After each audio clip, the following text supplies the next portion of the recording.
자, 2024년의 마지막 거래일 어떻게 한 해 투자를 지혜롭게 마무리하고 내년에 전략을 잘 세워볼 수 있을지 두 분과 함께 전략 짜보겠습니다. 자, 오늘은요, 영앤리서치 최진욱 본부장, 장인투자클럽 이창대 대표와 함께합니다. 어서 오십시오. 네, 반갑습니다. 네. 자, 오늘 저희가 함께할 첫 번째 주제 공개해 주시죠. 2024년의 마지막 거래일, 혹시 2025년을 기대해 볼 수 있는 실마리를 엿볼 수 있을까요? 자, 용두사미가 되는 건 아닐까 많은 분들이 걱정, 고민하셨는데 생각보다 장 초반까지는 지금 나쁘지 않은 흐름 보이고 있거든요. 중요한 건 이 흐름 막판까지 이어질지입니다. 자, 대표님, 2024년 마지막 거래일 어떻게 흘러갈 거라고 좀 전망하십니까? 일단 이제 배당락 이후에 거래량이 좀 줄어들 것으로 전망을 했는데요. 사실 지금 분위기를 보니까 좀 굉장히 좋은 모습을 보여주고 있는 것 같습니다. 이게 우리가 일반적으로 좀 연휴를 앞두고 있거나 뭐 징검다리 연휴라고도 보통 얘기하기도 하고요. 뭐 개장일이랑 이제 폐장일을 앞두고 있죠. 그래서 31일, 1월 1일 모두 이제 거래가 되지 않는 그런 일이기 때문에 보통 이런 일을 앞두고서는 그 이전의 흐름이 어땠는가가 좀 중요한 것 같아요. 우리가 금요일 거래일도 예측을 할 때 한 주간 증시 자체가 전반적으로 좋지 않았으면 반대급부로 올라가고 한 주간 상당히 이제 분위기가 좋으면은 반대급부로 좀 차익 실현 매물이 나오는 모습을 많이 연출해 줍니다. 이번에 아무래도 한 이틀 정도 연속으로 장이 안 열리기 때문에 그간 이제 힘들었던 부분에 좀 이제 반등을 보여주는 반대급부의 움직임이 나와주고 있는 것 같아요. 그리고 아무래도 이제 배당락이 마무리가 됐기 때문에 거기에서도 이제 반발 매수세가 들어오기 아닌가 좀 이렇게 예상이 됩니다. 우리가 이제 내년을 내다본다라고 했을 때 오늘 흐름을 또 지켜보는 게 중요하겠는데 오늘뿐만 아니라 내년 연초 이때까지 이제 과연 어느 섹터나 지수에 이제 어느 쪽으로 돈이 들어가는지 이 여부에 우리가 좀 많이 주목을 해보는 게 중요하겠습니다. 네. 뭐 말씀대로 이렇게 좀 잘 마무리됐으면 좋겠는데 한 가지 걸리는 부분이 있죠. 바로 환율입니다.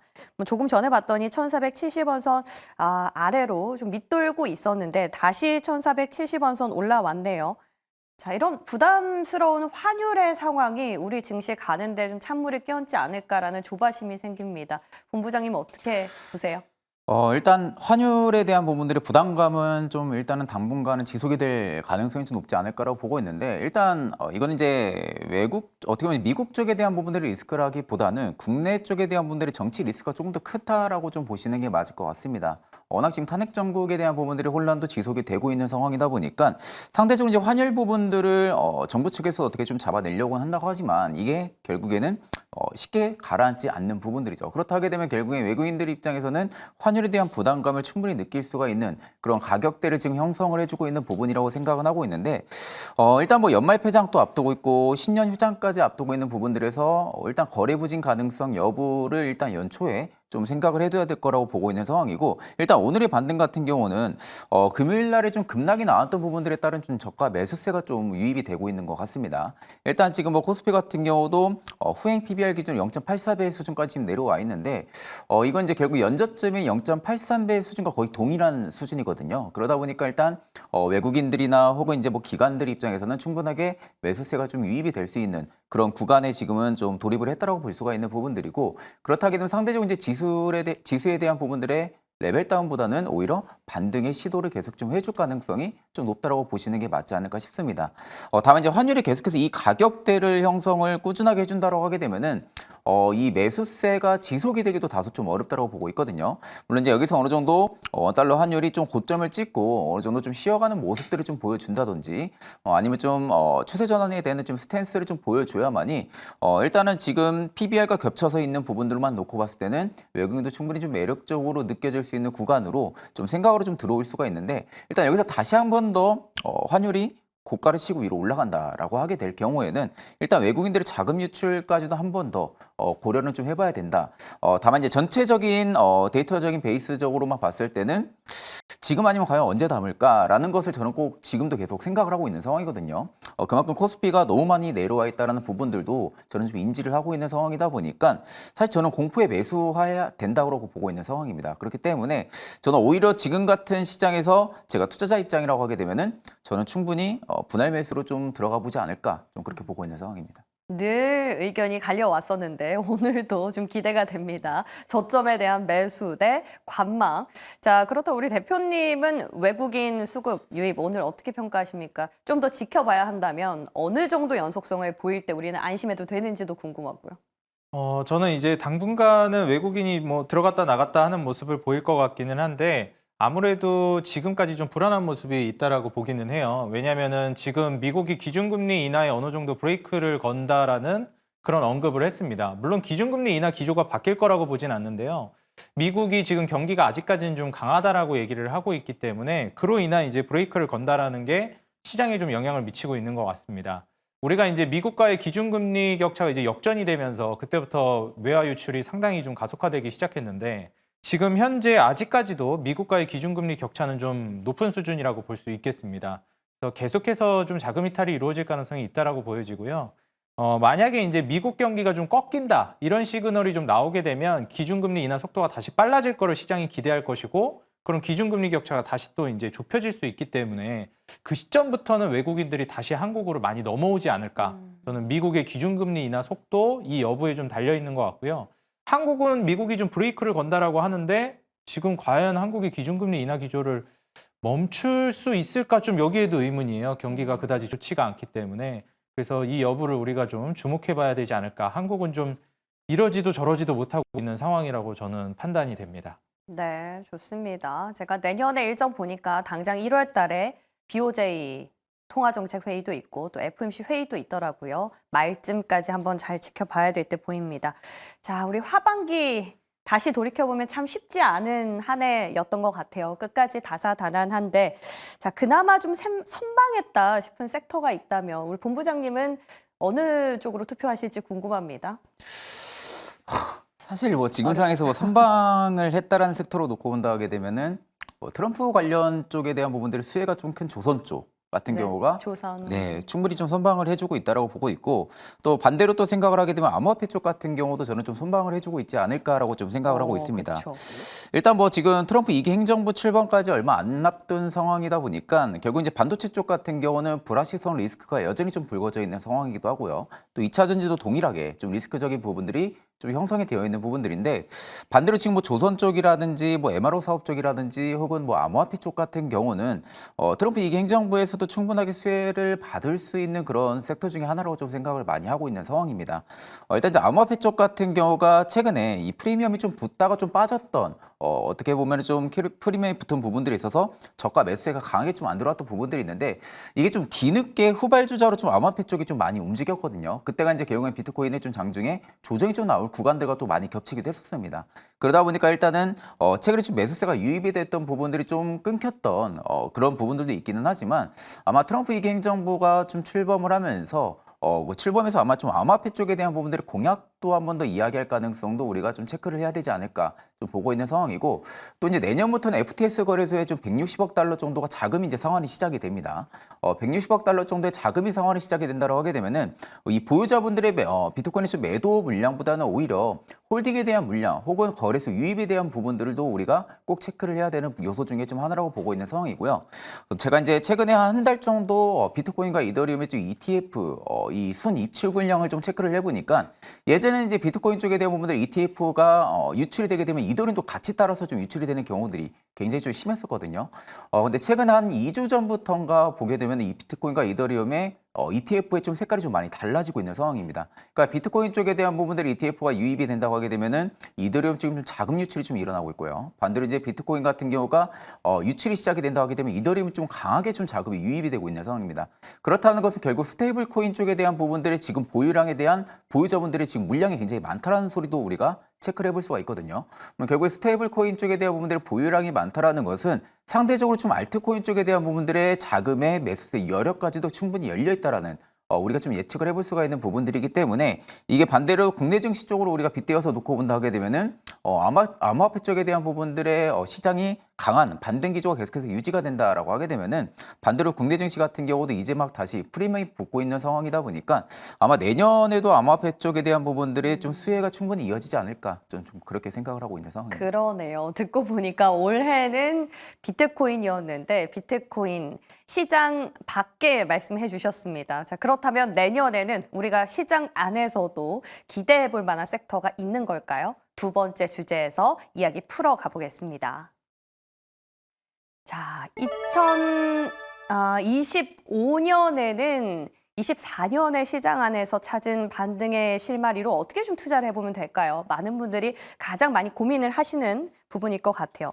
가장 먼저는 삼성전자가 될 것 같습니다. 개인 투자자분들 사실상 가장 많이 갖고 계신 종목인데 원체 주가가 지지부진하다 보니까 왜 내 종목만 안 갈까 하시는 분들 굉장히 많이 계실 것 같거든요. 어떻게 내년에 대표님 기대해봐도 괜찮겠습니까? 삼성전자는 내년에도 좀 쉽지 않을 것 같아요. 그래요. 네. 이게 우리가 일반적으로 1등을 유지하고 있는 기업들은 더 높은 1등 그 위로 계속 먼저 선제적으로 나아가는 모습, 그걸 공고히 다지는 모습을 보여줘야 주가의 프리미엄을 계속 부여해 주거든요. 삼성전자가 그동안 프리미엄을 많이 받았던 것은 사실상 이 1등을 유지하고 있다는 거, 이게 이제 굉장히 중요하다라고 볼 수 있겠는데, 사실 이제는 SK하이닉스에게 패권을 뺏겼다라고 보는 게 맞겠죠. HBM단에서는. 우리가 이제 SK하이닉스나 삼성전자를 투자할 때는 거의 대부분 뭐 메모리 반도체 이런 것들을 보면서 가는 건데, 만약에 뭐 시스템 반도체나 AI 반도체 뭐 다른 측면으로 다시 혁신이 이루어지면 또 모르겠지만, 그 전까지는 아마 삼성전자가 보유하고 있던 프리미엄을 SK하이닉스에게 계속해서 뺏기는 관점으로 가게 될 겁니다. 최근에 이제 삼성전자가 PBR 1.0이 깨지면서 반등이 나오는 구간이 나와주기도 했었는데, 저는 이 정도 수준이 크게 바뀔 거라고 보진 않아요. 뭐 많이 빠졌으니까 이제 올라갈 것이다. 주식시장에서 절대 해서는 안 되는 말 중에 하나입니다. 그래서 지금 현재 삼성전자 같은 경우에는 오히려 저는 SK하이닉스가 앞으로 프리미엄을 받으면 받았지 삼성전자가 프리미엄을 받기는 어려울 것이다. 그렇다고 삼성전자라는 기업이 나쁘냐? 솔직히 나쁜 건 아니거든요. 분명히 우수한 기업이지만 우리는 주식 투자를 하는 사람들이기 때문에 주가 측면에서 봤을 때 1등을 뺏긴 기업은 프리미엄도 뺏긴다라는 점. 이제 우리가 명심한다면 여기에서 뭐 반등 정도는 나올 수 있겠습니다. 하지만 저는 이제 상대적인 관점에서 SK하이닉스와 삼성전자라는 거를 이제 비교해 봤을 때 아마 SK하이닉스가 빠질 때 덜 빠지고 오를 때 더 올라갈 것이다. 투자자들도 이걸 알고 있고 그럼 삼성전자의 니즈가 과연 얼마나 있을 것인가 여기에 대한 좀 의문점은 있습니다. 그렇다면 본부장님, SK하이닉스 올해 고점이 24만 8,500원이었는데 내년에는 25만 원 뚫고 갈 수 있을까요? 저는 일단 삼성전자는 좀 색깔을 좀 이제 다르게 봐야 된다고 봅니다. 일단 뭐 앞전에 대표님 말씀하신 것처럼 뭐 이미 SK하이닉스가 좀 패권을 잡고 있는 부분들도 사실이긴 하고요. 다만 반대로 이제 여기서 삼성전자가 지금 밸류 공시를 한다라는 이야기가 지금 있는 상황이죠. 일단 이제 밸류 공시를 한다라고 하게 되면은 이제 그래서 이제 어떤 구체적인 수익성에 대한 부분들, 그러니까 내년 이후부터 수익성에 대한 부분들의 뭐 계획 방안이라든지 혹은 우리 이제 어떤 식으로 좀 진행을 하겠다라는 부분들이 이 제스처 부분들이 가장 이 수급적인 면에서만 놓고 본다 하게 되면 좀 중요한 키포인트가 되지 않을까라고 보고 있는데 사실 이제 그렇게 삼성전자가 좀 호의적인 밸류 공시를 내놓는다고 해도 단기간은 좀 수급이 삼성전자 쪽으로 좀 몰리게 될 경우에는 SK하이닉스가 좀 어느 정도 주춤을 할 가능성은 있겠습니다. 다만 이제 반대로 지금 시장이 초점을 하고 있는 부분들은 SK하이닉스가 그 주도권을 잡고 있다라는 거 그리고 특히 이제 HBM 쪽에 대한 부분들을 워낙 반도체 쪽에 프리미엄이 많이 부여가 됐던 부분들이 있었기 때문에 아마 내년에도 계속해서 HBM 쪽에 대한 부분들의 뭐 하반기 뭐 이런 이야기들이 계속해서 나와준다고 하게 되면은 아마 SK하이닉스가 좀 대장으로 계속 움직일 가능성은 높다고 보고 있는 상황이고요. 일단 저는 지금 자리에서 크게 빠지지 않고 지금 보합을 치면서 움직이고 있는 부분들도 굉장히 좀 긍정적으로 바라보고 있는 상황입니다. 중장기평 계속해서 물면서 지금 주가가 좀 움직이고 있다라는 부분들은 상대적으로 좀 관망세가 좀 뚜렷하다라는 거죠. 그러니까 지금은 좀 눈치 보기 싸움들이 계속해서 좀 주가 측면에서 봤을 때는 표현이 되고 있는 부분이라 좀 생각을 하고 있기 때문에 아마 내년 정도만 놓고 본다 하게 되면 25만 원 사실 저는 개인적으로 이게 가능할지는 잘 모르겠습니다.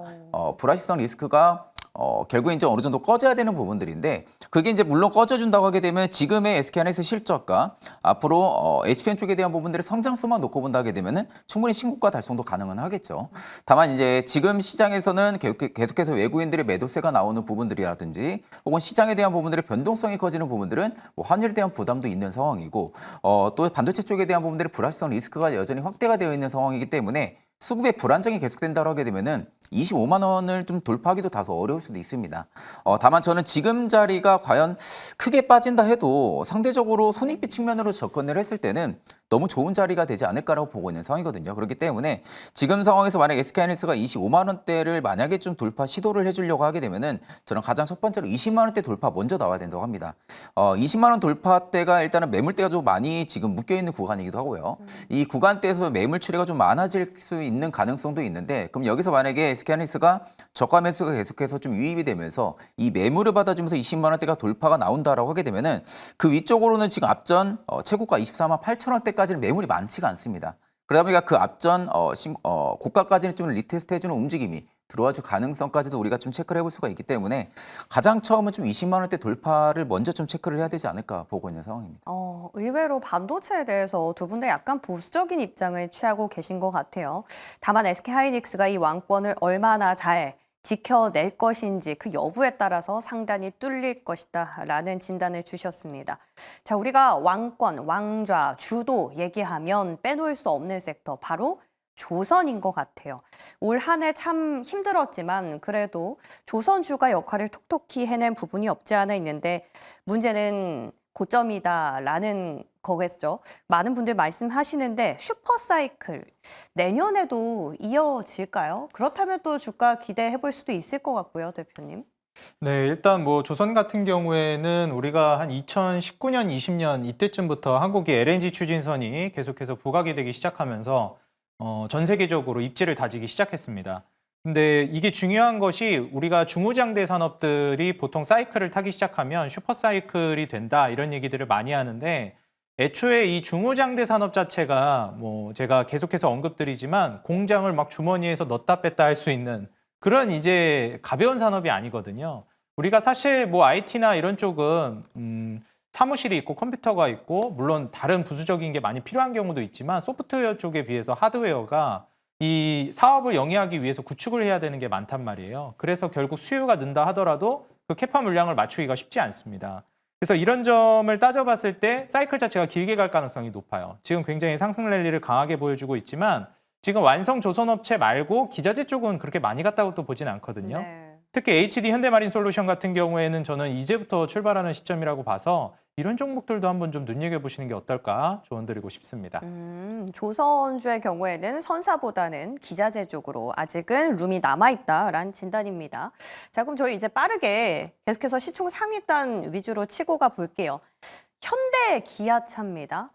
이 완성차도 사실 우리 개인 투자자분들 굉장히 많이 갖고 계신데 일단 올해 마지막까지 실적은 나쁘지 않을 것이다 라는 증권가 분석들이 있더라고요. 근데 문제는 좀 트럼프인 걸까요? 내년에는 주가 힘을 좀 낼까요? 어떻게 보세요, 본부장님? 저는 완성차 업계들 중에서 현대차 같은 경우는 아마 내년에 그래도 조금 다른 성격에 대한 베이스가 좀 나오지 않을까 네. 그렇게 좀 생각은 하고 있는 상황이거든요. 일단 이제 연초부터도 최대 생산량의 체제를 좀 유지를 하겠다라는 이야기가 있는데 결국 이제 최대 생산량까지도 지금 계속해서 증가를 시킨다라는 것은 자동차를 생각보다 지금 생산 부분들을 많이 수위로 올린다라는 거죠. 그러면 결국 이게 이제 중요한 것은 과연 그만큼 얼마나 판매량이 많아질 수 있냐 여부가 좀 가장 키포인트라고 볼 수 있는 부분들인데 그만큼 최대 생산량을 계속해서 유지한다라는 것은 현대차 입장에서도 이 차량을 판매하기 위한 부분들의 마케팅 부분들까지도 강화를 시킬 가능성까지도 우리가 좀 생각을 해볼 수가 있겠죠. 그렇다 하게 되면 지금 현대차 같은 경우 어느 정도 기대감이 일부 뭐 연기금이나 기관 쪽에서 계속해서 좀 유입이 되고 있는 부분이라고 좀 생각을 하고 있는 상황이기도 한데 그럼 반대로 이제 저는 1분기 실적, 내년 1분기 실적까지는 좀 체크를 해봐야 된다고 봅니다. 만약 내년 1분기 실적까지도 생각보다 예상치 상위 부분들이 나온다라든지 아니면 기대감 대비해서 실적 부분들이 선방을 계속해서 좀 해준다라든지 이런 스탠스적인 유지가 계속해서 된다라고 하게 되면은 저는 상대적으로 현대차의 좀 밸류업 부분들이 계속해서 좀 상향될 가능성도 일단 저는 개인적으로 생각을 하고 있습니다. 그렇기 때문에 지금의 주가도 일부 좀 눌림이 나왔다가 반등이 나와준 구간들이 딱 1년선을 좀 찍고 다시 반등이 나와주고 있는 부분들이거든요. 보통 주가의 힘이 좀 많이 남아있을 때는 보통 중장기 평까지는 리테스트를 해주고 나서 반등이 좀 나오는 경우들이 굉장히 좀 많습니다. 특히 이제 코스피 대형주 쪽에서도 그런 흐름들이 굉장히 좀 많이 나와주고 있는 건데 그 말은 즉슨 지금 15만 원대, 19만 원대죠. 19만 원대 매수벽이 생각보다 좀 많다라는 거예요. 그러니까 계속해서 눌림이 나오면 나올수록 매수벽을 치면서 체결을 시킬 수 있는 유입량이 많다라는 소리가 될 수가 있기 때문에 저는 일단은 중장기평을 이탈하지 않는 선에서 계속해서 현대차의 움직임이 유지가 된다라고 하게 되면은 아마 반등에 대한 부분들이 내년도 좀 살아있지 않을까 그렇게 보고 있는 상황입니다. 야, 항상 저가 매수를 외쳐 오셨는데 드디어 저가 매수 할 만한 종목을 찾은 것 같아요. 현대차. 다만 1분기 실적까지는 저희도 지켜보도록 하겠습니다. 자, 이번에는 금융주 한번 볼까요? 오늘 모처럼 금융주가 일제히 오름세 보여주고 있습니다. 근데 대장주의 색깔 변화가 좀 있는 것 같아요. KB금융이 쉬는 동안 메리츠가 지금의 신고가를 앞두고 있는 상황인데 금융주는 또 정책적인 불확실성과 얽혀 있지 않습니까? 어떻게 내년에 좀 다시 살아난다고 보세요? 아니면 조금 소강 상태 이어질까요? 일단 금융주 같은 경우에는 제가 이제 이 시장에서 그동안 많이 평가받고 있던 이야기를 하나 말씀드리자면 네. 한국에서 투자하면 좀 어렵다라고 많이 얘기하는 업종이 대표적으로 세 개가 있었습니다. 네. 한국에 상장한 중국 기업, 그다음에 금융주, 그다음 금융지주사. 이 중에 이제 두 개가 지주사와 금융주. 이게 합쳐진 게 이제 금융지주사죠. 그래서 사실 금융지주사가 그동안 왜 이렇게 어려웠냐? 이건 사실 이 밸류 프로그램이라든지 주주 친화적이지 못한 금융제도가 한몫을 했다고 봅니다. 근데 지금 이러한 것들이 개선이 되고 있고 앞으로 계속 제도 개선이 이루어질 거로 보고 있어요. 그 근거는 역시 주식 투자자 인구 증가와 그리고 주식 투자에 대한 인식이 좀 바뀌었다라는 게 저는 가장 핵심적이라고 봅니다. 그래서 이런 관점에서 장기적으로 제도 개선을 믿는다면 저는 금융지주사는 과거에 이제 계속해서 할인되어 있던 평가가 바뀔 수 있다라고 보고 있고요. 뭐 2025년뿐만 아니라 좀 더 긴 호흡으로 보셨을 때 장기 사이클을 우호적으로 가져갈 만한 업종이라고 보고 있습니다. 오, 금융주는 좀 장기적으로 괜찮다라는 또 뜻밖의 답변을 주셨습니다. 자, 그러면 네이버는 어떨까요?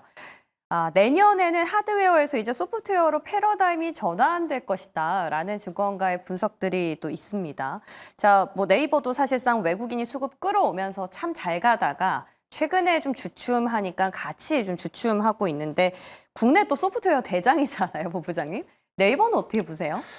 내년에는 네이버가 AI 쪽에 대한 부분들 실적을 좀 충분히 보여준다고 저는 생각을 합니다. 오. 결국엔 지금 네이버의 주가의 상승 원동력을 계속해서 좀 잡아 나가려면은 결국 이제 앞전 2024년 연초부터 계속해서 이야기가 나왔던 부분들, 카카오와 네이버 측에 대한 부분들의 AI 쪽에 대한 실적 이야기가 굉장히 좀 많이 나왔던 부분들이거든요. 근데 일단은 이제 올해까지는 계속해서 네이버 측에서도 준비해왔던 부분들의 단계에 돌입을 했던 부분들. 그렇다 하게 되면 이제 내년부터는 AI 쪽에 대한 부분들이 확실하게 시세가 확산이 될 수 있을 만한 실적을 뽑아낸다라든지 혹은 AI 쪽에 대한 부분들의 퍼포먼스를 좀 보여준다라든지 이런 부분들이 이제 가장 주가 상승의 원동력을 많이 가지고 있을 가능성이 좀 높다고 보고 있는 상황입니다. 다만 지금 네이버 같은 경우 광고 커머스 쪽은 지금 성장이 그래도 좀 나와주고 있는 상황이거든요. 광고 커머스 쪽 같은 경우가 지금 계속해서 계단식 상승이 좀 나와준다라는 부분들은 네이버의 주가를 상대적으로 좀 많이 뺄 수도 없는 그런 제한적인 구간에 지금은 좀 위치를 해주고 있다라고 볼 수가 있습니다. 그렇기 때문에 저는 오히려 네이버 같은 경우가 뭐 월봉으로 지금 체크를 해봐도 지금 이평들 안쪽에 계속해서 지금 묶여가지고 움직여주고 있는 부분들이거든요. 아마 이번 달 12월 달까지도 마감이 지금 얼마 안 남은 오늘까지만 하면 뭐 마감이기 때문에 오늘 자리에서 충분히 종가 마감을 시켜준다 해도 충분하게 내년 거래일부터는 또 반등이 나와줄 수 있을 만한 그런 충분한 위치적인 가격 메리트는 충분히 가지고 있습니다. 다만 이제 네이버가 기술적인 반등이 계속해서 유지가 되려면 앞전에 말씀드렸다시피 AI 쪽에 대한 부분들의 실적, 이 효과가 충분히 내년에 나올 수 있는지 그 여부를 좀 체크하시는 게 중요하지 않을까 좀 말씀을 드리겠습니다. 우리가 내년에 여전히 확인해야 될 부분들이 많은 것 같습니다. 그러나 확실한 건 소프트웨어로 패러다임의 전환 지켜보도록 할게요. 자, 이번엔 바이오도 한번 여쭤볼까요? 오늘 진짜 바이오는 전체적으로 힘이 좋습니다. 플랫폼도 좋고요. CDMO, 시밀러까지. 네, 지금 JP모건 헬스케어 컨퍼런스 앞두고 있잖아요. 바이오텍 쪽으로 봐야 될지, 또 생물보안법은 연내도 불발돼서 아쉽다 했는데 지금 가는 거 보니까 또 고민이 되고요. 어떤 선택을 해야 지혜로울까요? 일단 제약바이오 같은 경우에는 여러 가지 이벤트들을 좀 주목해 보는 게 좋을 것 같고요.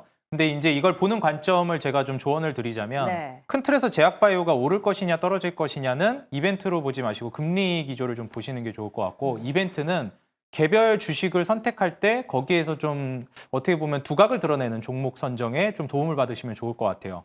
그러면 이제 제약바이오가 올라갈 것이냐 떨어질 것이냐 저는 올라갈 것이라고 보고 있는데 이유는 역시 이 기준금리 인하가 계속될 거라고 예상하기 때문입니다. 사실 최근에 제약바이오가 좀 좋지 못한 모습을 보여줬는데 연준에서도 기준금리 인하 속도를 좀 줄일 것이다 이런 얘기를 했기 때문입니다. 근데 변하지 않는 사실이 있죠. 기준금리 인하가 계속될 거라는 겁니다. 결국 그렇게 되면 제약바이오는 앞으로도 좋을 것이고 기준금리 인하에 브레이크를 건 이유는 결국 미국 경기가 짱짱하다였는데 과연 이게 언제까지 갈 것이냐. 지금 현재 블랙 프라이데이부터 해가지고 크리스마스 이 대목을 앞두고 이제 연말 특수를 노리면서 소비가 늘었는데 미국은 이제 소비가 GDP의 대부분을 차지하죠. 그러니까 이게 버텨줬기 때문에 경기가 나쁘지 않았던 겁니다. 근데 연말 특수가 끝나고 나면 연초엔 또 어떨 것이냐.